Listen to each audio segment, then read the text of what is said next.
I'm Mr. Marcus from Boys and Girls Club of Frederick County, and I'm Miss Sarah. Sarah right over there. I'm Miss Sadie.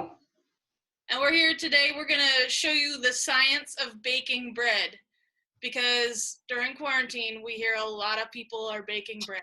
So We love bread. So Miss Sadie and I are going to use the same recipe. It's just for white bread, like sandwich bread. And Mr. Marcus, what are you using? So I am making focaccia bread. It's a little bit different. It's just kind of like a rosemary and like garlic bread that is easy to make. So. And delicious. And delicious. All right, so I know when I get started baking something, the first thing I do is wash my hands. How about you guys? Yeah. All right, let's wash our hands. 20 seconds.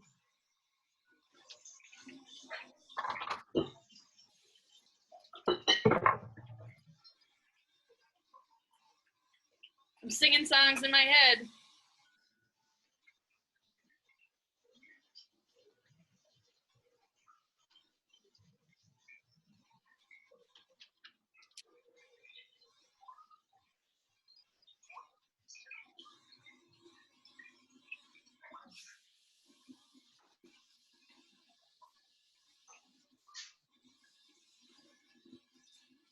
Miss Sadie was done first. Freshly clean. Maybe I counted too fast. All right. So Miss Sadie, after you wash your hands, what's the next thing that you do when you're baking? I get out all my ingredients and I look, well, you have to first look at the recipe and then get out all your ingredients. Get them ready to go. Great. Everybody have out their ingredients? I know we kind of got them out early because we knew we were going to make a video. Yep. Yeah. Right over there. Got all my ingredients out. And as you can see, bread doesn't take a whole lot of ingredients. Nope, it does not. It's just a couple things. And I didn't measure them out yet because I wanted to show you how we measure them out. So, all right, guys. Looks like number one on Sadie and my recipe is, well, probably Mr. Marcus's too, is that we have to prepare the yeast. Yeast is really important to making bread. So, Mr. Marcus, you want to tell us a little bit about that? Yes. So yeast in itself is a fungus, and I know that sounds like kind of gross, but it's not, because yeast is what makes the bread rise. And it just like, it feeds on sugar and things, and then it ferments, which is how it works. Cool. So the yeast is going to make our bread rise, and this is our Miss Sadie, our STEM director, probably loves a good fungus. So Oh, yeah. And tell us, Oh, go ahead. I would say, do you know what is making it ferment, and what is fermentation? So the yeast is fermenting with like Mr. Marcus said, with the sugar, and when things ferment, that releases like some gas, some air, and so that's what's going to make our bread like rise and be puffy. And yeah, very cool. So first thing on our instructions for our recipe here is to add warm water to our bowl and then add our yeast. So we're all going to do that right now and then show you what happens when it ferments. Here we go. Mine's a little bit different. It has me adding in the flour, salt, and the yeast all in one thing, and then the water. So. Sounds good. Now, when you're using yeast, you want to make sure to use warm water. Miss Sadie's and ours, it calls for warm water, and then my cat is going to fall into the sink. Sit down. Don't let your cat get into your bread. Just measuring and adding our water. And lot of times when you buy yeast, it's active dry yeast. And that just means that it's dry right now and it's not actually activated until you put it in the warm water. So That's you what can I've got. see it's just looks real grainy. And yeah, you can get it in a jar, you can get it in a packet. See how much it calls for. 2¼ tablespoons. Got my tablespoons.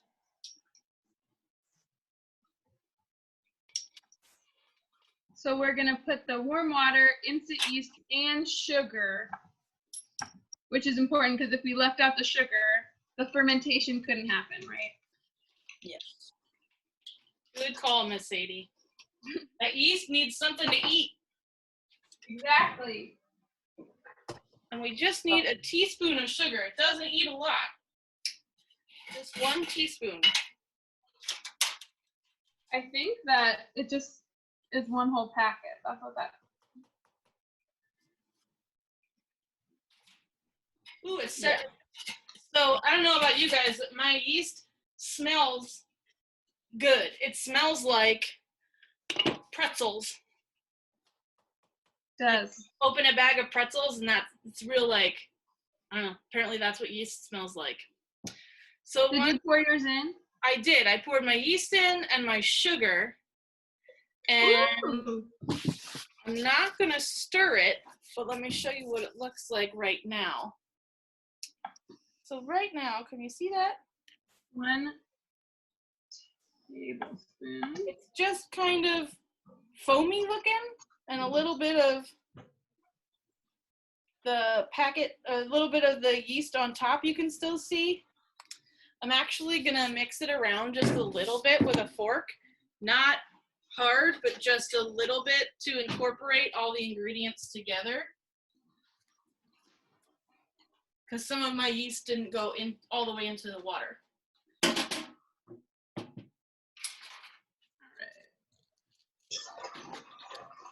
So my yeast is here in this packet, and what I just did was I put 2 cups of flour and half a teaspoon of salt in a bowl, and now I'm gonna do a teaspoon of my yeast.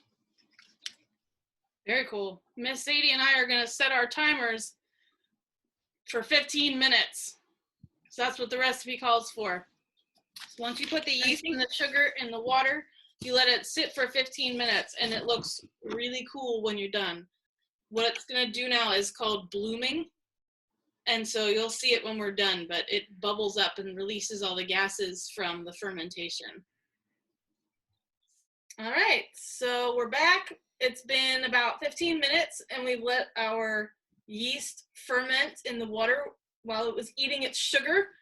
So this is what it looks like now.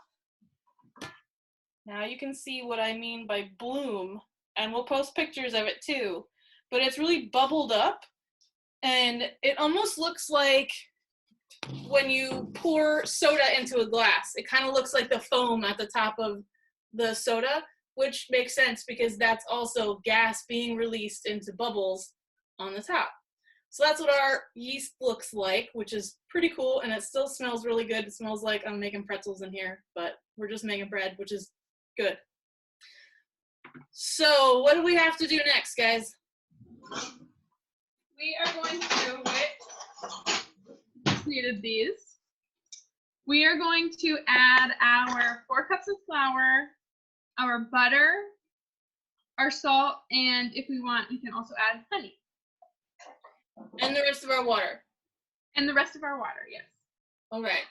Since I'm working with a different recipe, I have my 2 cups of flour, my 1 teaspoon of yeast, and my half teaspoon of salt, and I'm about to add my water to this mixture. And I'm going to kind of mix it around here with a handy dandy fork. And then I'm going to put it in this bowl that has some olive oil in there and cover it with plastic wrap, and it's going to sit alone for about 2 to 3 hours until it doubles in size. Very cool. All right, I'm just adding all our ingredients. My honey doesn't want to squeeze. There we go. So I'm using honey, and I think Miss Sadie's using sugar, which is fine. A little honey and more sugar. Perfect. So we'll see. My yeast also is not quite as bloomed as yours, so that will be another fun experiment. Well, and that's what's kind of cool about yeast is that it doesn't always do the same thing. Yeah. Because it's a living thing. Mm-hmm. So depending on what sugar you use or anything else, it can all be a little bit different. That's one of my favorite things about baking, is that it's very scientific. Well, yeast feeds off sugar. My recipe doesn't have any sugar in it, so I'm not really in to get that big. Right, so Mr. Marcus's recipe is going to be more, the yeast is there, and it'll feed off some of the natural sugars, like in the flours and the gluten that's built up. Yes. Which is actual refined sugars. So that's why Mr. Marcus's bread won't puff up like a big loaf of white bread does. It'll stay more like flat. It's going to be really good, though. Might have to make focaccia bread after this because it's going to be really good. Well, and you keep mentioning pretzels, and now I want to make pretzels. I think that's my next experiment. That sounds like another project for us. I'm going to add some cubed butter. This is all just going in on top of that yeast. Ooh. There's really not a lot of ingredients, which is kind of nice. And one of the reasons I started making bread is because I wanted to bake something, and I had all the ingredients in the house. Now, one thing that's really important when you're measuring out your ingredients for bread is your flour. And when you measure out your flour, you should use a measuring cup and a knife because it needs to be very exact. And I'll show you what I mean. So I just go in to my jar of flour, and then I use my knife to make sure that it's nice and flat before I pour in each cup. And we need 4 cups, so I'm going to do that 3 more times. And I'm probably going to spill flour all over the place, and that's okay. Because what fun is baking if you don't make a mess? That's my philosophy cooking too. Like regardless, it's just messy. Yep. All right, I'm on my last cup. All right, so you see me, I got this little like ball of dough here. He's looking pretty good. I'm gonna put him in my greased pan. Cover him up with some plastic wrap.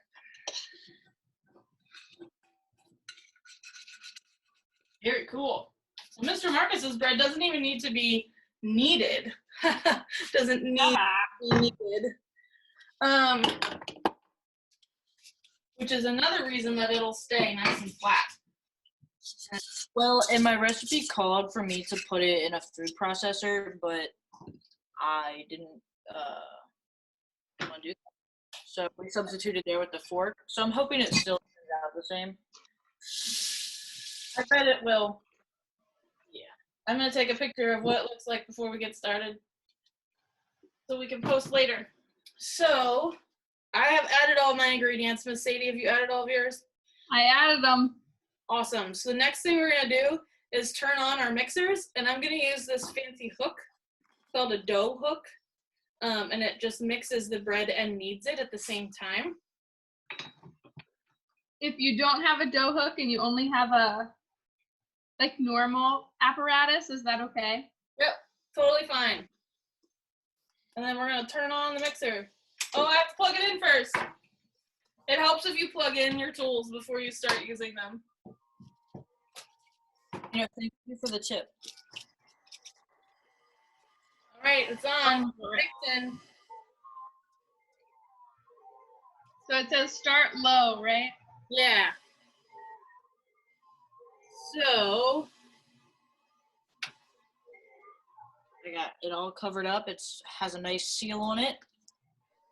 It bounces, so we're good.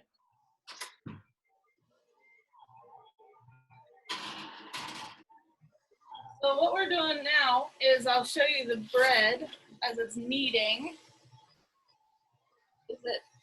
That's probably a terrible angle. Here you go. You can see it's starting to come together. And once it comes together a little bit more and there's a little less flour around the edges, then we're gonna turn the speed up so that it starts to knead it. So we don't have to knead the whole dough by hand. And the way you can tell when it's ready to be turned up is when it starts pulling it all away from the sides of the bowl. You see right now we're almost there. Getting close. Mine is very stuck in the hook, in the middle. Yeah. And that's okay, because that hook is actually kneading your dough. So you can see it's almost all pulled away from the ends now, from the side of the bowl, from out here. Don't put your fingers in the bowl when it's on. It's very dangerous. So I'm going to put this back down and turn up the speed.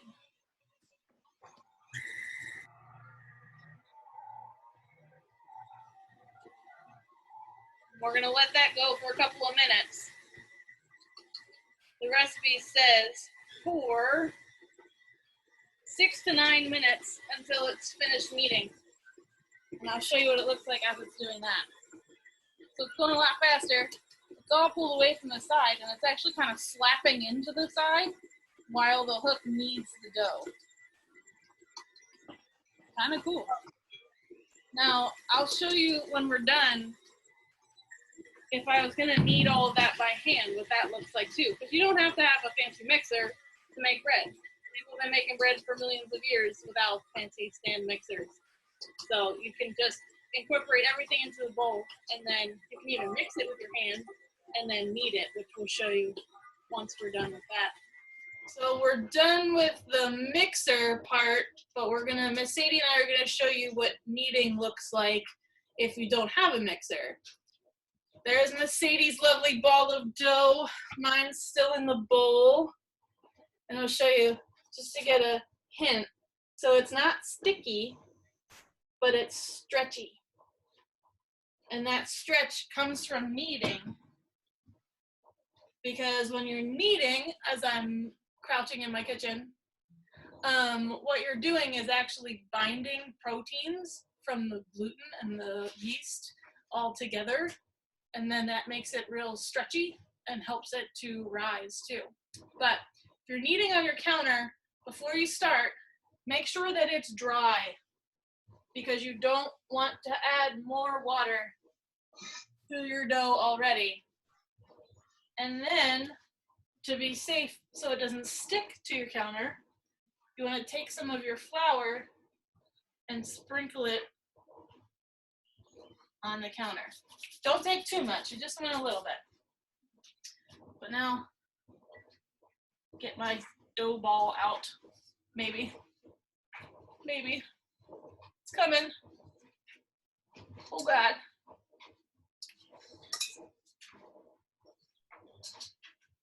There we go. Nice. So, just make sure to get all of it out there. So when it's out here, you also want to put a little bit of flour just on your hands, just in case, so your hands don't get super sticky. And then you take the ball and you push it. And then you gather it back up and you push it away from you. And then you spin it and you push it. Bring it back and push it again. And then gather it up and spin it and bring it back to you. And that's how you knead. And as you learn how to do it, you get quicker at it. And it's a nice upper body workout when you're at home and quarantined. You work out, and then you get to eat your delicious bread afterwards. You can see my dough's getting a little sticky again, so if you need some more flour, that's okay. Just put some more on there. Now, Miss Sadie and my dough has been kneading already in the mixer, so we don't need to do this for very long. Now, what is happening while you're kneading? So, while we're kneading, you can feel in your hands that it's actually getting more gluten built up to it. Yeah. And I'll show you in the bread, if I bring it over here, that it really gets a lot of stretch in it before it starts to tear. Look, I'm still stretching it and it hasn't torn yet. So, and that's because of the gluten. Look at Miss Sadie's. That's some serious stretch, Miss Sadie. And that's what you want to build up to make some good bread. You can make gluten-free bread too, but those recipes are very different than this one. Yes.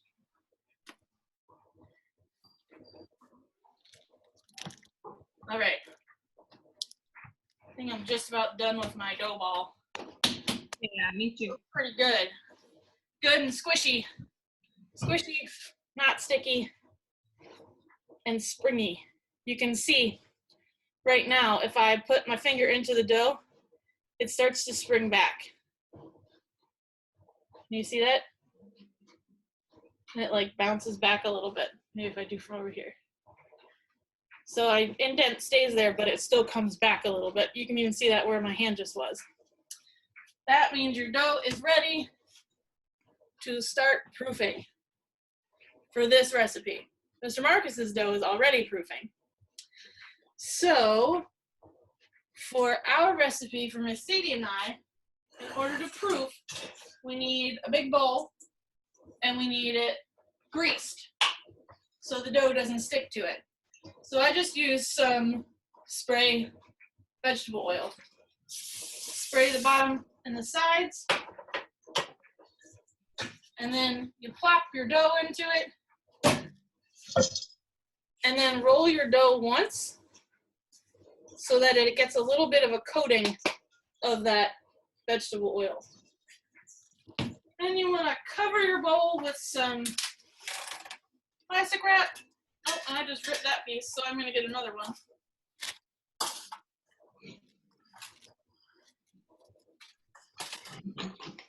Make sure it's covered up.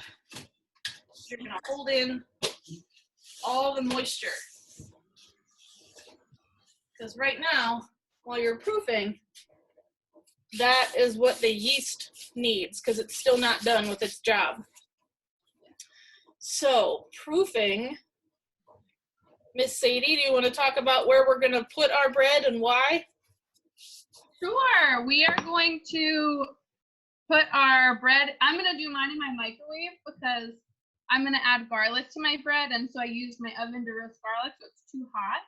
So I'm going to put the bread in the bowl in my microwave with a mug full of hot water. And I'm going to do mine in my oven because my microwave is really tiny. But I just put a pan, like a brownie pan, in the bottom of the oven, and I heated up water in my kettle. So there's nice hot water. And what you want when you're proofing is don't turn your oven on, because that will make it way too hot and then it will just bake and it won't proof. You want to keep it anywhere between 80 and 90 degrees, I think it is. So my oven doesn't go down that low. Some ovens do have a proof setting that you can use, but mine doesn't. So if I do, and Miss Sadie's is the same. So if we do hot water so that there's steam and moisture in the enclosed area, then we can ensure that it's being regulated the whole time. Because it's a really nice day out right now and I have my windows open. So if I just left it out on the counter to proof, well, the temperature is going to fluctuate the whole time. So this way we know it's in one spot, it's good and warm, and it's going to stay nice and moist. And then it's going to continue to rise, just like it did when it was blooming. That yeast is continuing to eat its sugars and release gases which is what makes the bread get bigger. So next time we check in, it'll be ours. Miss Sadie, I think, has to rise for about an hour. Mr. Marcus's still has another probably hour, 2 hours after that. It might have a while. Just because it was already activated, it was just so. So we'll take another pause, and then we'll come back and show you what our proof dough looks like, and hopefully for all of us, it'll be twice the size it was when it started. So we'll be back. Hi. Hi, we're back. Mr. Marcus will be back in next time. He's going to show us how his different bread rises differently and all that good stuff. So he'll be on and show you his shortly. But I'm going to pull mine out of the oven where it's been proofing. Miss Sadie, do you want to show yours? Yes, the great unveil. Whoops. All right.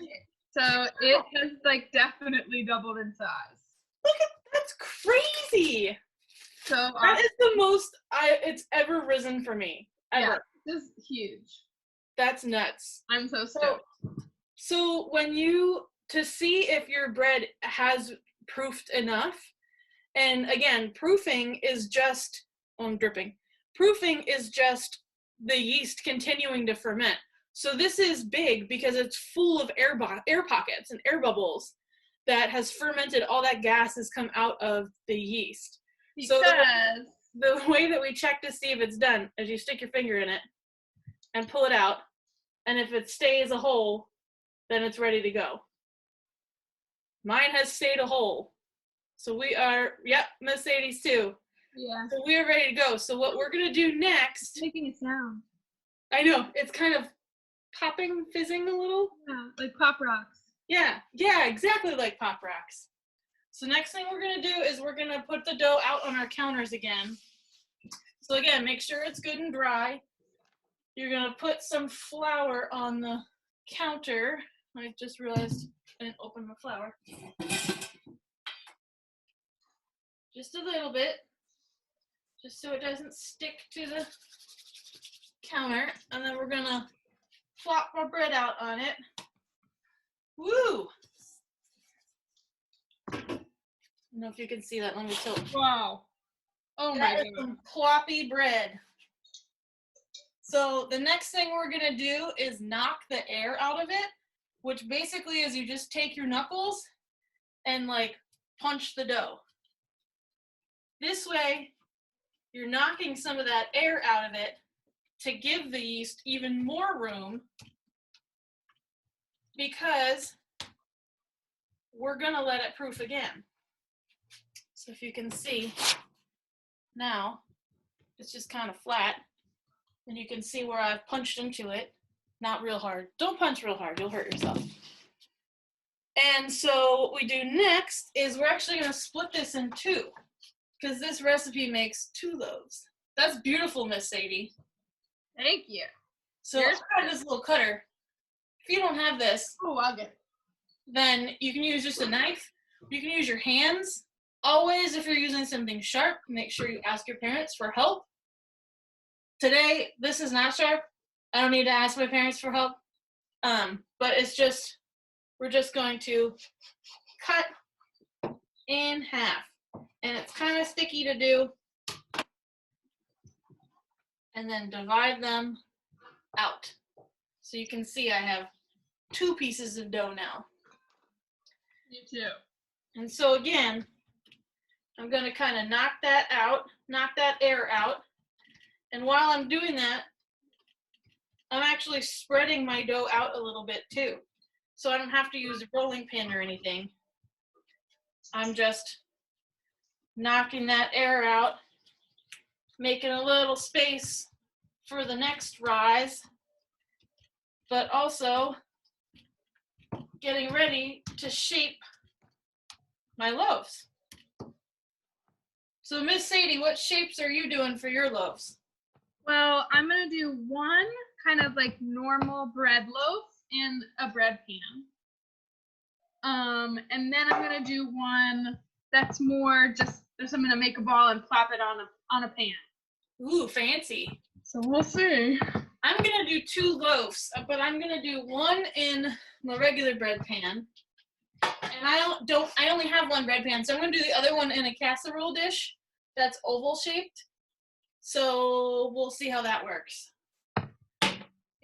Would this be the time, Miss Sarah, for me to add ingredients or not yet, if I want? Yeah, absolutely. So that's perfect. Right now, Miss Sadie's gonna get some stuff she wants to add in to her bread. And if you want to flavor your bread, now is the time to add the flavor. Miss Sadie, what are you adding in? I have got some roasted garlic. Right. Yum. Really see, it smells really good. And then I also have some minced garlic and garlic salt and some rosemary, dried rosemary. That sounds delicious. Your house is gonna smell so good, Miss Sadie. I can't wait. It's gonna be so good. So while Miss Sadie's adding her ingredients, she's just gonna add them along the top of her loaf. Because then when we shape it, I'm gonna show you how I shape my loaf while Miss Sadie's adding her ingredients. But all you do to shape is you're gonna make it into what a loaf looks like. So starting from the bottom here, we're going to roll it as tight as you can without ripping the dough.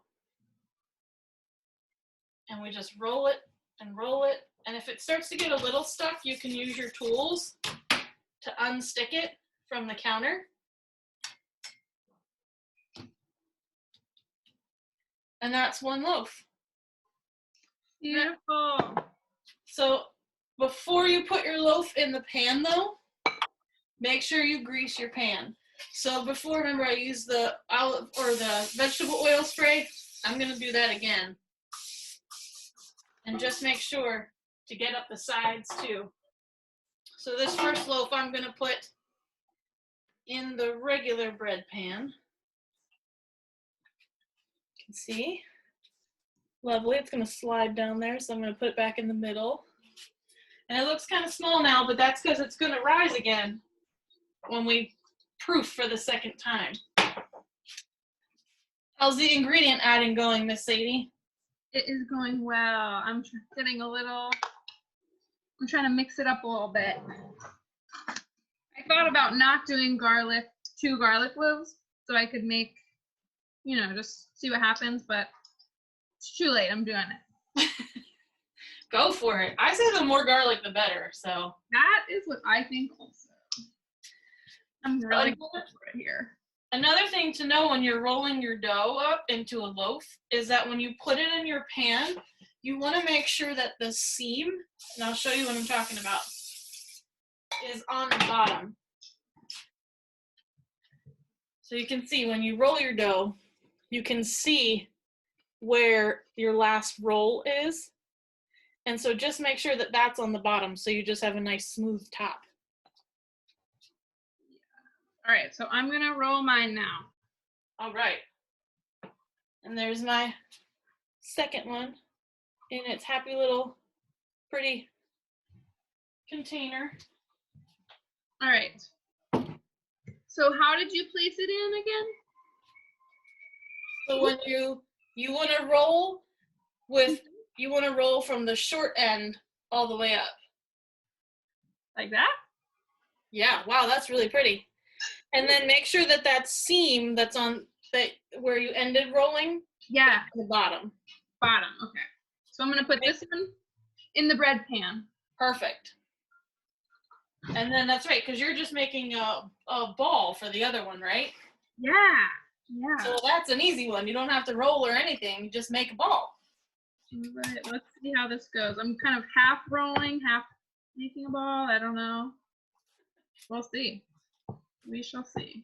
I'm kind of re-kneading it a little bit also because it's not sticking.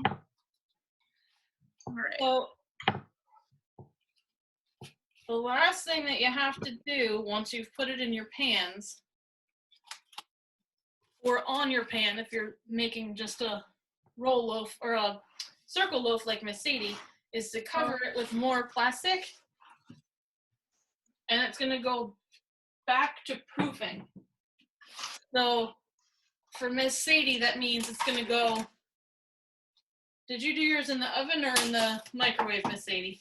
I did it in the microwave, but I'm gonna do it in the oven this time because it's cooled off enough, and there's not space in my microwave. Oh, great. Oh, that's right, because Miss Sadie was using the microwave because her oven had already been used and was hot. Yeah. So now it's nice and cooled down, and she can just put like we did before with the hot water at the bottom and let it proof. So I have both of mine covered. So for me, I don't have plastic wrap, so I'm just using kitchen towels, and that seems to be working well. That is wonderful. I think I might need to put some more hot water.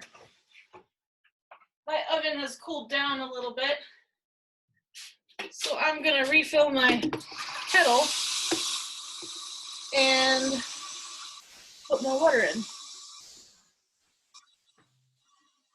That's what I'm doing too, but you just can't see me. I'll do it over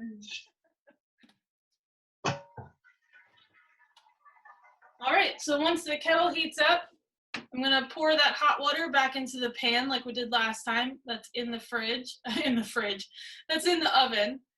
And we're gonna leave our loaf to rise for another, I think it says 45 minutes, is that right? I'm not sure, I'll check. Covered, greased, wrapped, rise for about 45 minutes. Beautiful. Perfect. So that's all for right now. Hopefully after this you'll see Mr. Marcus's delicious bread, and then we'll all get to baking and sharing. So Yay. We'll be back soon. Right. We're back. Hey y'all. Hey. Miss Sadie and I had our second proof on our dough. I'm gonna take the plastic off of mine, show you how much it rose this last time. That was good. And then I have my oval shaped one that rose too. Filled up the pan. So how do yours look, Miss Sadie? Ooh. My one. And then the other one looks like this. Ooh, that looks good. It does look good. Looks like a French loaf. Woohoo, how about yours, Mr. Marcus? What's going on with your bread? Mine didn't really.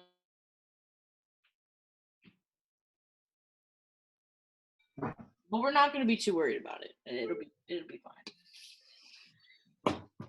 All right, so next step is for us is that we're going to put an egg wash on top of the bread.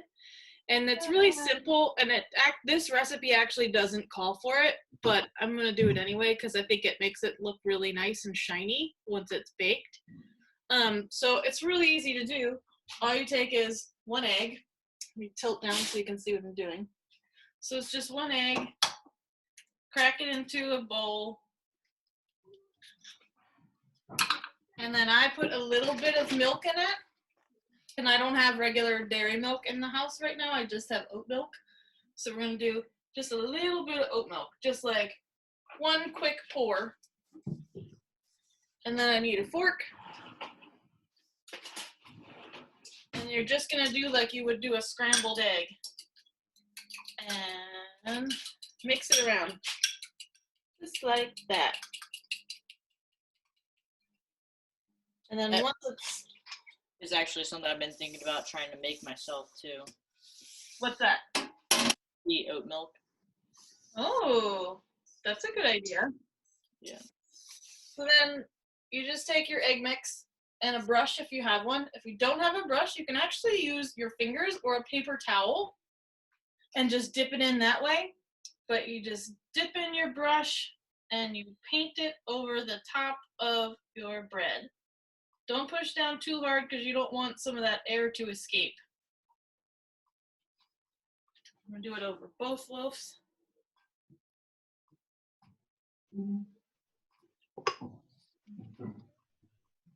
Short and easy. Simple, simple. I might put a little bit of garlic salt on top of mine too. Oh, that's a good idea.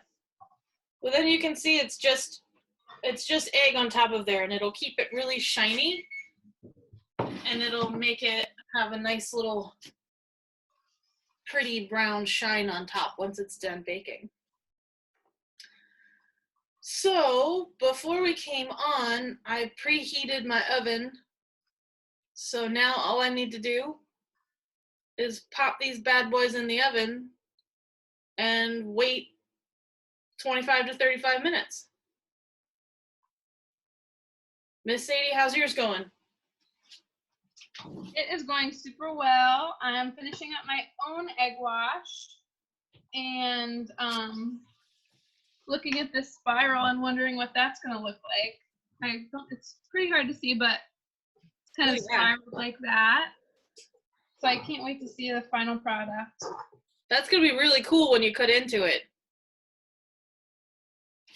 That's the hope. How's yours going, Mr. Marcus?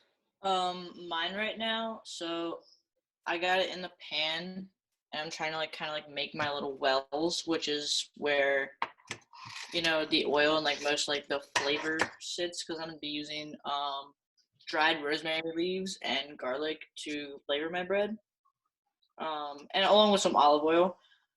But the how you said earlier how yours wasn't sticky.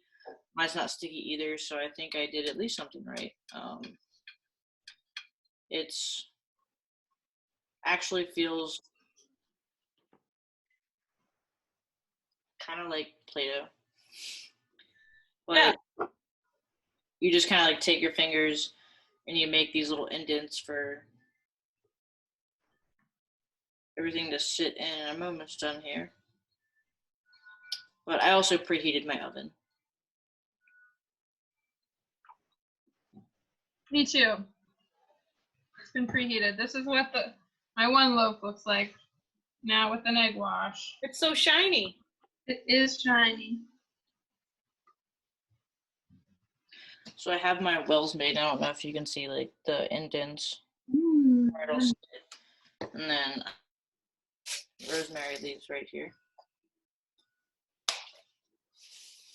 I think that looks really good, Mr. Marcus. I'm excited to see how it turns out. Me too. I feel confident in it now. Once I got it out of the oven, I was a little worried when it didn't rise, but it's looking. Yeah, and we have to remember yours didn't have sugar in it, so the yeast didn't have so much to eat.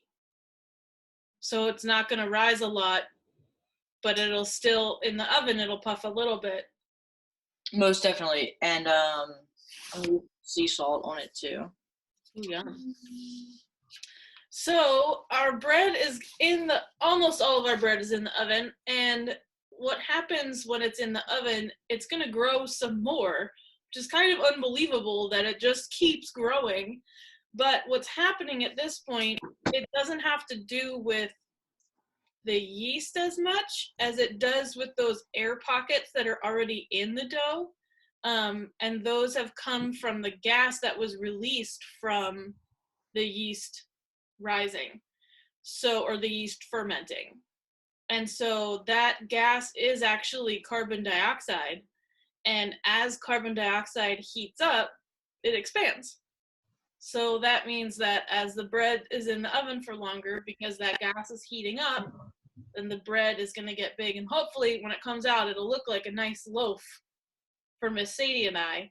And for Mr. Marcus, it should puff up a little bit, not like regular sliced bread, but good, thick. I think that's going to look more like a cake for me. Yeah.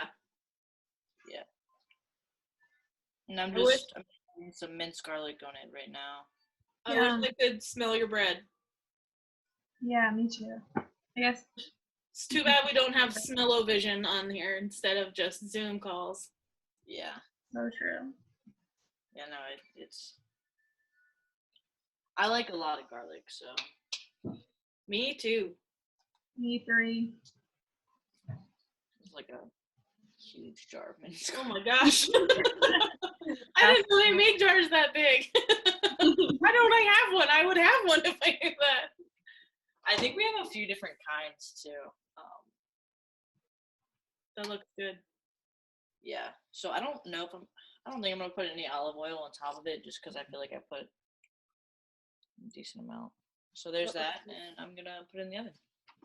All right. Right. Well, Miss Sadie, did you put yours in the oven?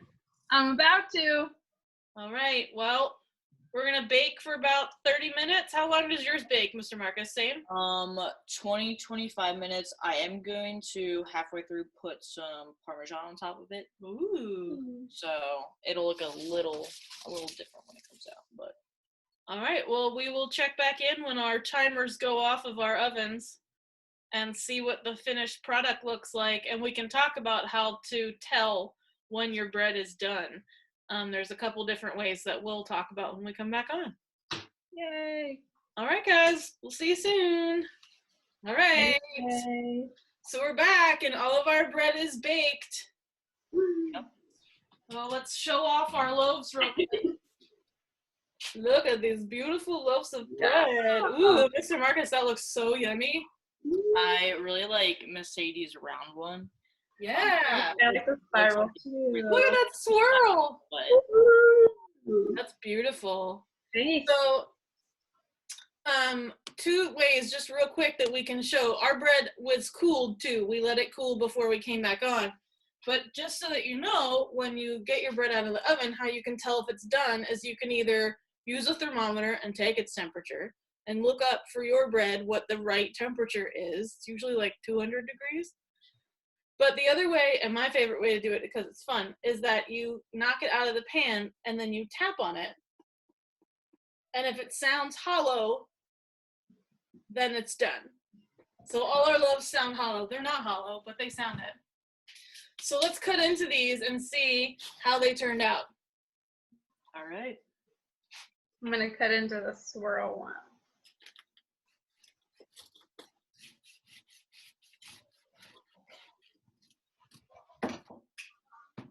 Ooh.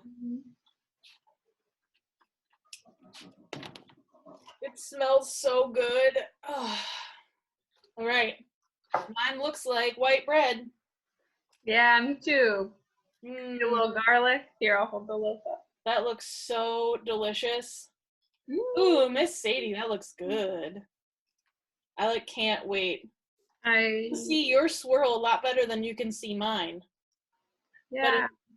In mine, you can see some of the air pockets from taste tested and approved. Ooh, Mr. Marcus, hold yours up. Here's mine. Ooh, that looks so good. Half I'm gonna give to either my mom or my grandmother. I haven't decided yet. Very cool. Yeah, so we all decided that baking is better when you do it with friends or when you have someone to share it with. So each of us is going to share either half or the other loaf that we made. And we'll share with you who we shared with. How's it taste, Mr. Marcus? It's pretty good.